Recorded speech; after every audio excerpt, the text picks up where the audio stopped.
Friday, December the 13th, I ran a half marathon on a whim with no training and signing up for that event a week and a half prior. So there I was, standing at my desk at work when, in classic Air Force fashion, not having much to do, we excessively volunteer for things. So I was asked by a coworker if I wanted to volunteer for a running event called Miles for Life.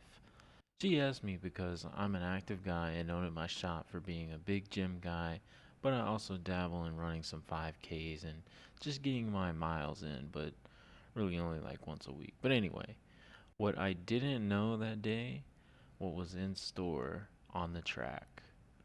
So my unit had two teams, and I learned the day prior to the event that if your team ran the most miles of any other unit, you would get what's called a 3-day pass.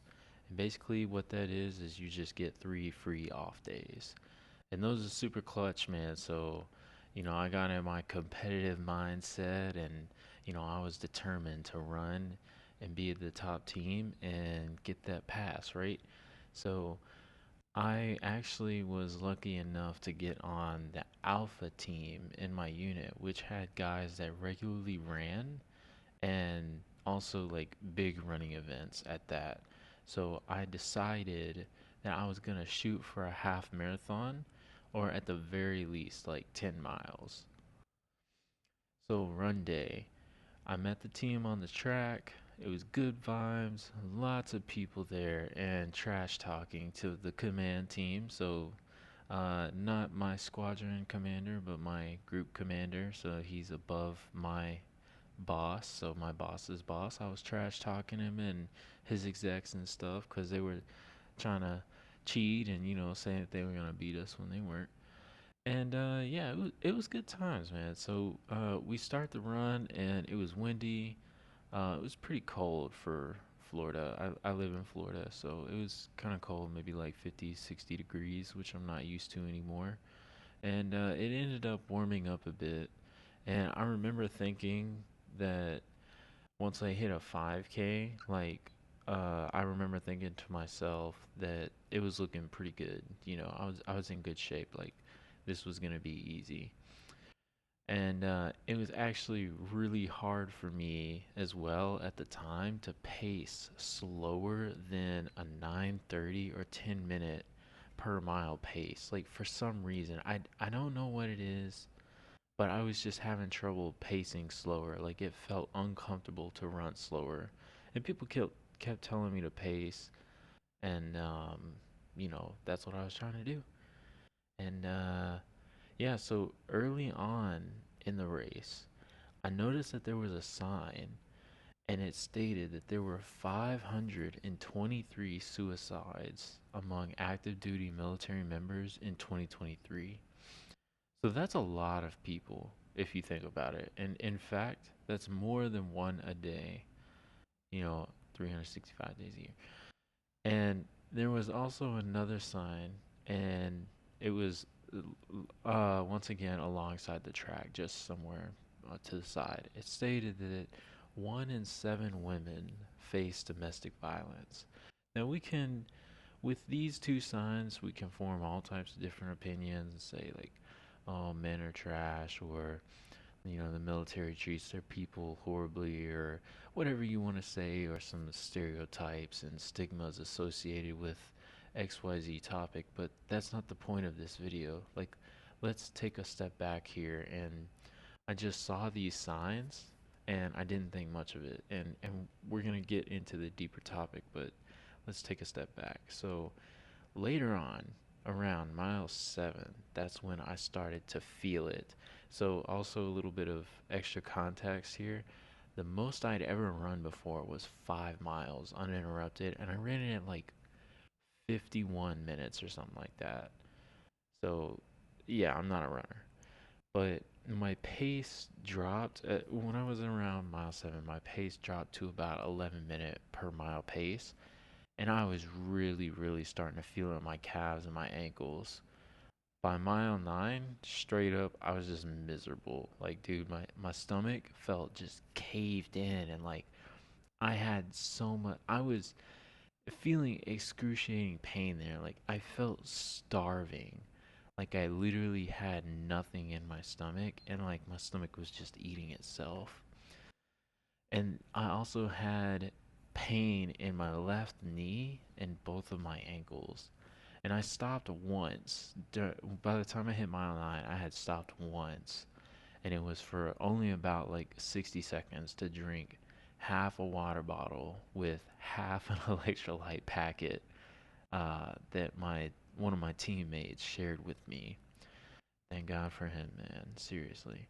And so I had to stop and walk at around 10.5, 10 and a half, like 10.6, something like that.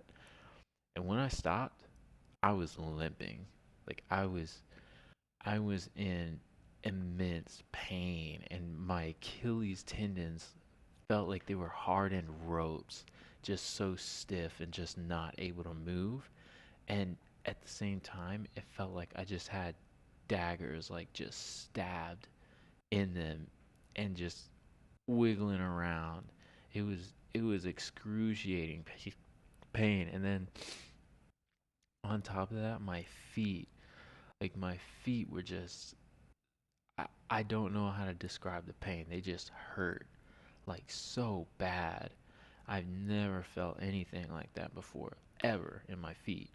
And my right shoulder girdle, maybe something up in my teres or maybe my rotator cuff or something.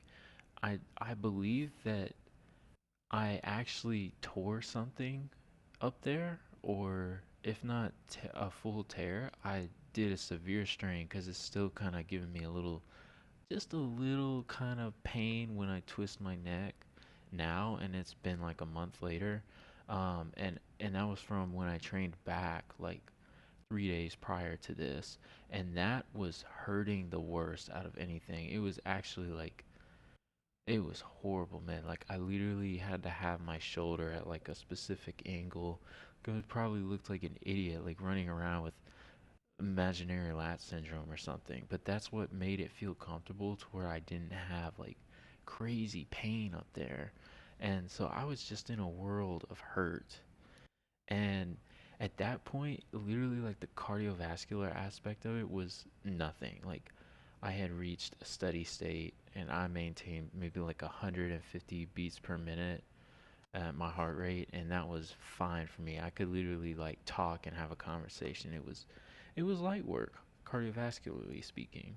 But my muscles, tendons, and joints literally ached like never before.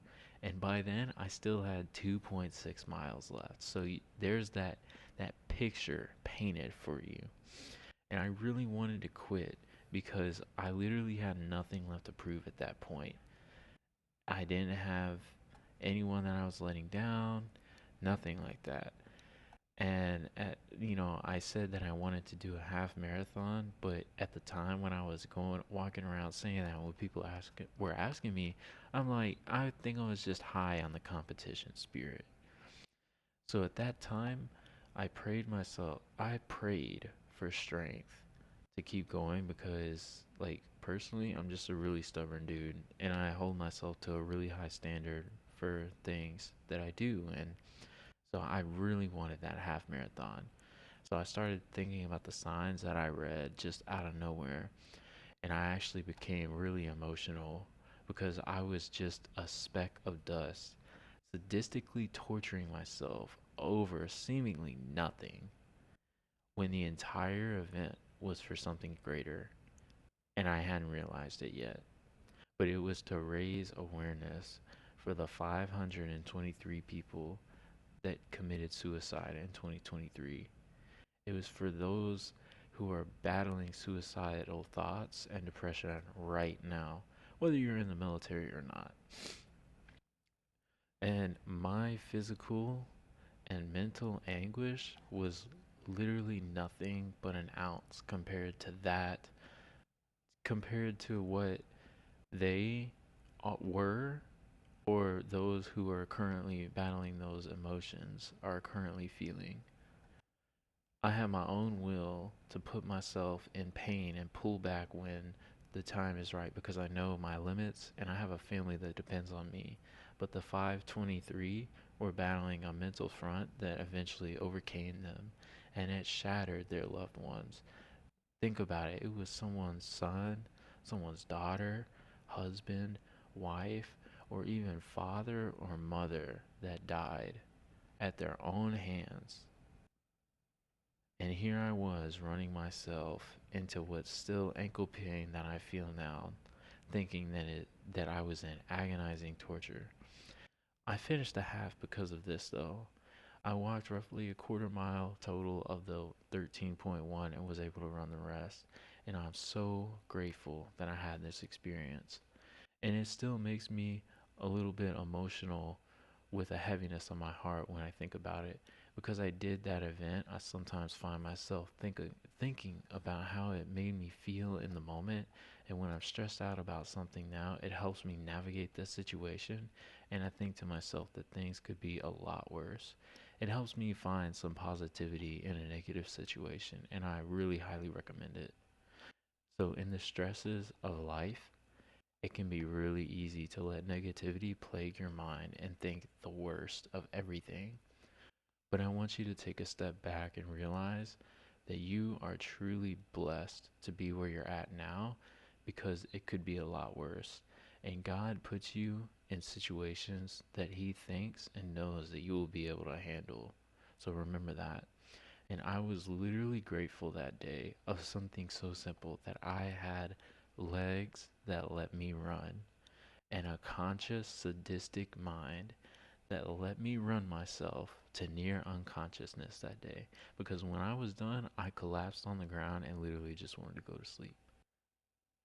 And so, with that being said, I want you to think about something you're grateful for that you've done before, but especially because it challenged you mentally like this.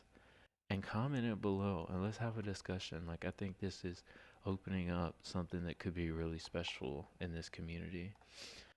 And so, with that being said, I just want to thank you guys for watching. And if you're anywhere close to having a suicidal thought, please reach out to someone for help. And please talk to someone, whether that's in the comments on a video, texting a loved one, or a friend.